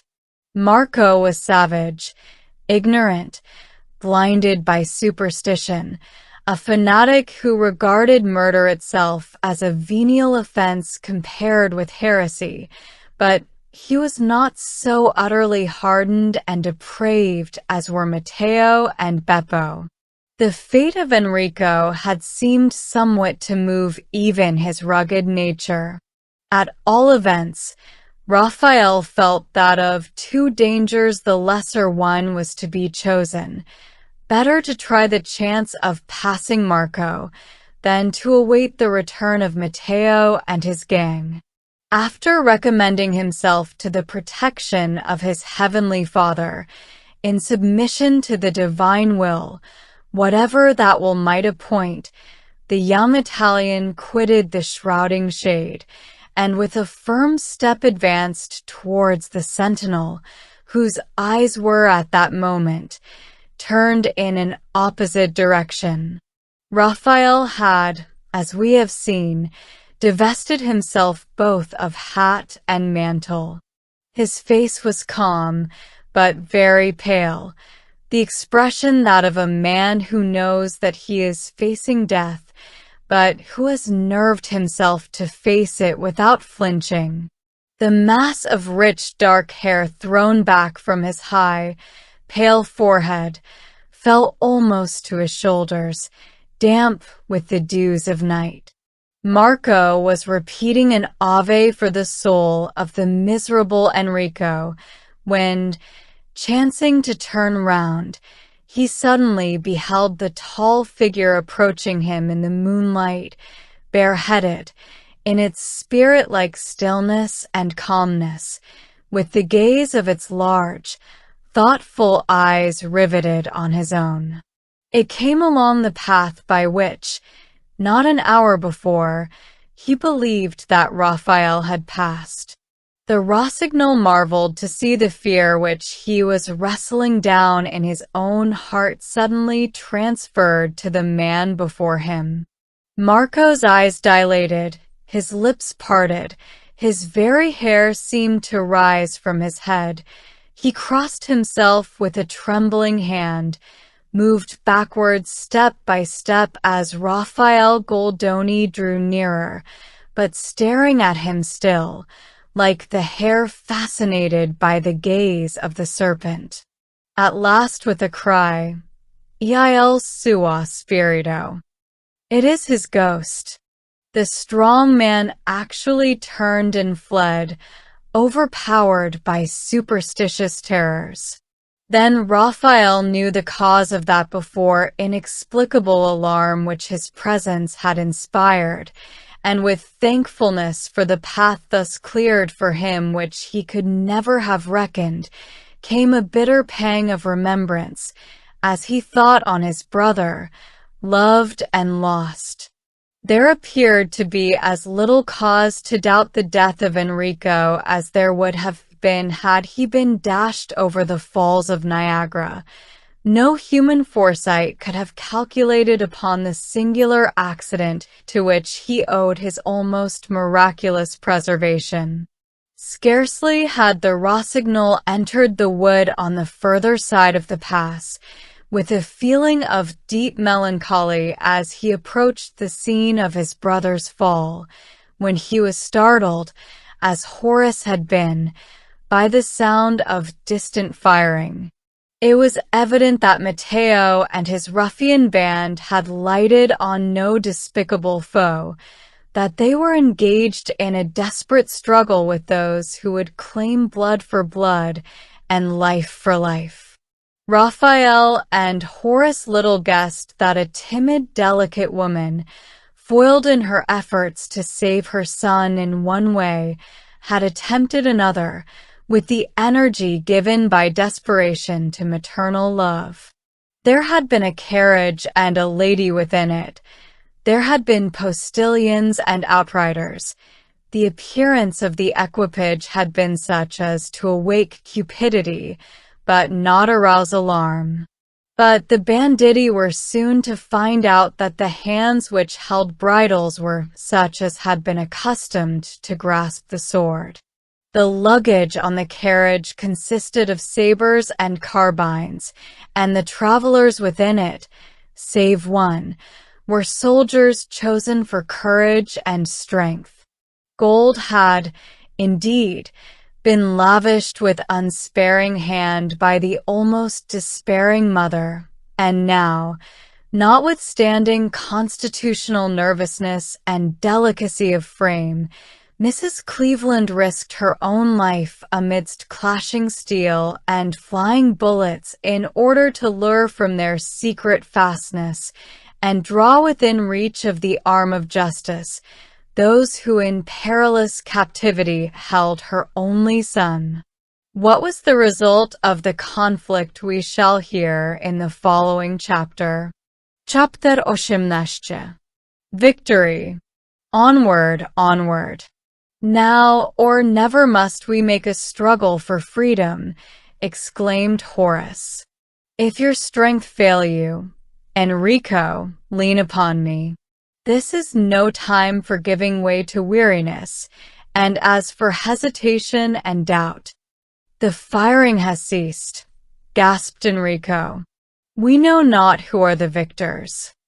The right has conquered, be sure of that, cried Horace, whose countenance, beaming with hope and flushed with excitement, presented a strong contrast to that of Enrico, livid even to ghastliness. The young bandit in his dripping garments looked more like the corpse of a drowned man than one through whose veins the warm blood of life was coursing. "Come on," again exclaimed the impatient youth, and almost dragging his companion forward, Horace hurried on for a few paces and suddenly confronted Matteo. Defeat, disaster, despair were stamped on the dark lineaments of the chieftain, distinct as the blood marks on face and hand. It was the wounded lion driven back into the shelter of his native jungle, who hears behind him the bay of the bloodhounds, the shout of the hunters on his track. Matteo had seen all his followers, save Marco, slain or taken, and then, not till then, had he dashed aside opposing weapons and plunged into the depths of the thicket. He had paused but once, and that was to reload a pistol, less to provide for defense than to assure himself that he should never fall alive into the hands of his foes. Before this desperate man stood his prisoner, his Italian companion at his side. No thought of apparitions roused in Matteo's superstitious dread. He doubted not that in mortal flesh and blood he beheld a traitor and an escaping hostage, a hostage for the son of whose ignominious death he on that very night had heard. A fierce joy flashed in the bloodshot eyes of the bandit. He had lost all beside, but a dying man's vengeance yet might be his. Matteo leveled his pistol and fired. The report rang sharp through the wood. A victim lay stretched on the ground, but that victim was not Horace Cleveland.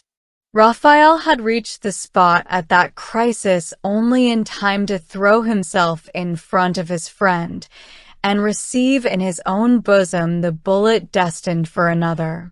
With a wild cry, Enrico rushed forward and threw himself on the ground by his brother. Absorbed by one overpowering dread, the wretched young man was unconscious of all that was passing around him. He heard not, cared not for the desperate struggle of Matteo with the soldiers, his wrestling for liberty and life as a wild beast caught in the toils, nor knew that the struggle ended at last in the capture of the chief.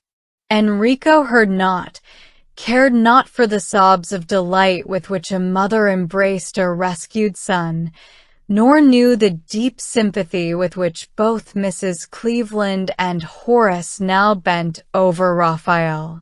Had an earthquake shaken the forest, Enrico would scarcely have felt it. His brother's head was supported on his breast.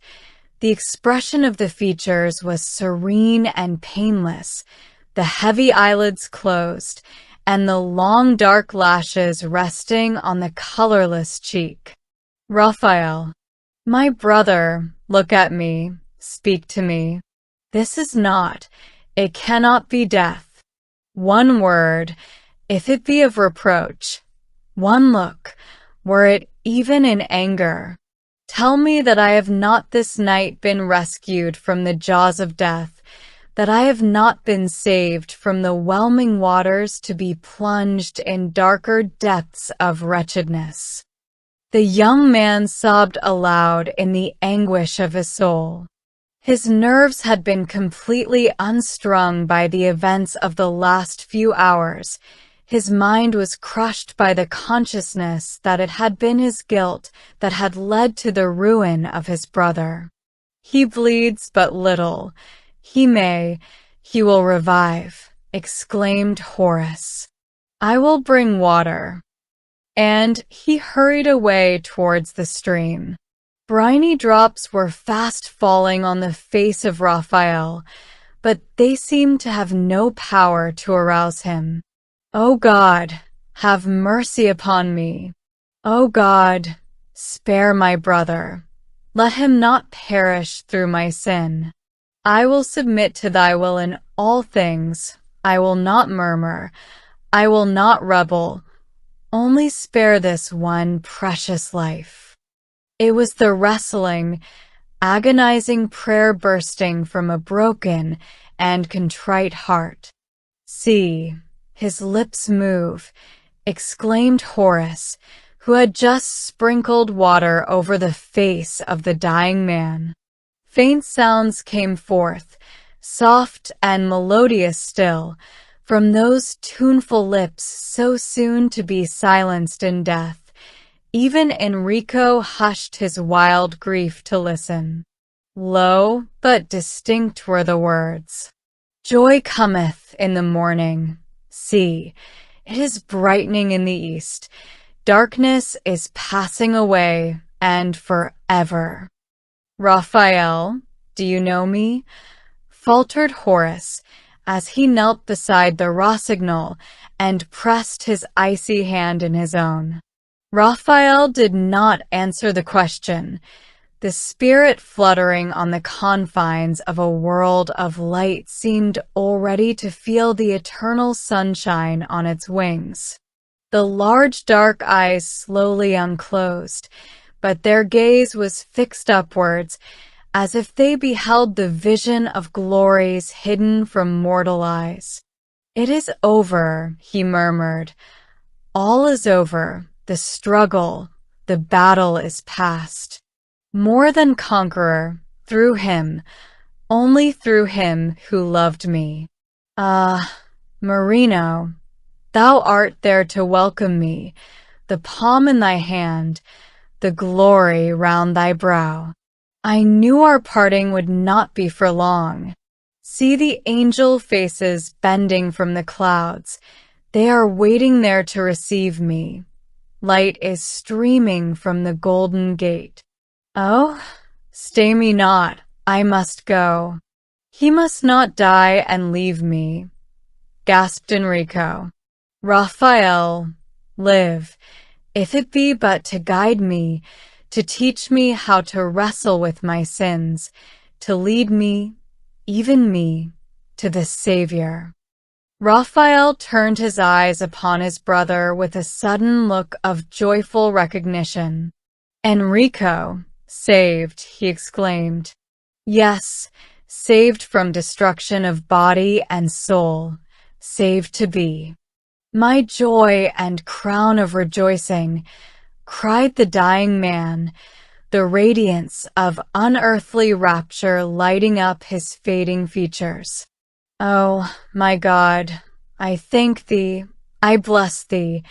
Thou hast given me my heart's desire. Thou hast heard my prayer for my brother. Hark, he exclaimed suddenly. Do you not hear the shouts, the music, loud, louder? It is the song of triumph. The angels are beckoning me upwards. Why cannot I rise and join them? He is there, my leader, my king. I have waited for him, sought him. I have found him. All the mists are dissolving. The clouds are melting into light. The chain that bound me to the earth is loosening. He holds out a crown of life, and I take it to cast at his feet. Horace covered his eyes. The martyr spirit had spread its pinions and soared upwards, leaving a track of light behind.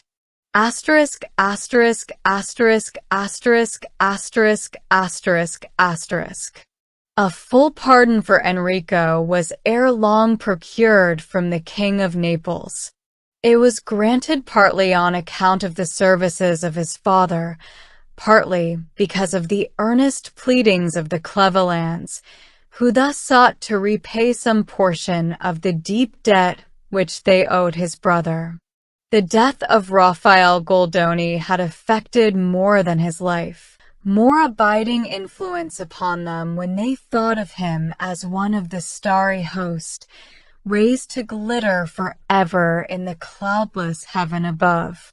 Raphael had longed to win souls to Christ and had sought them at the greatest personal risk in the darkest haunt of evil. For such is the crown reserved, for such is the promise given. They that be wise shall shine as the brightness of the firmament, and they that turn many to righteousness as the stars forever and ever.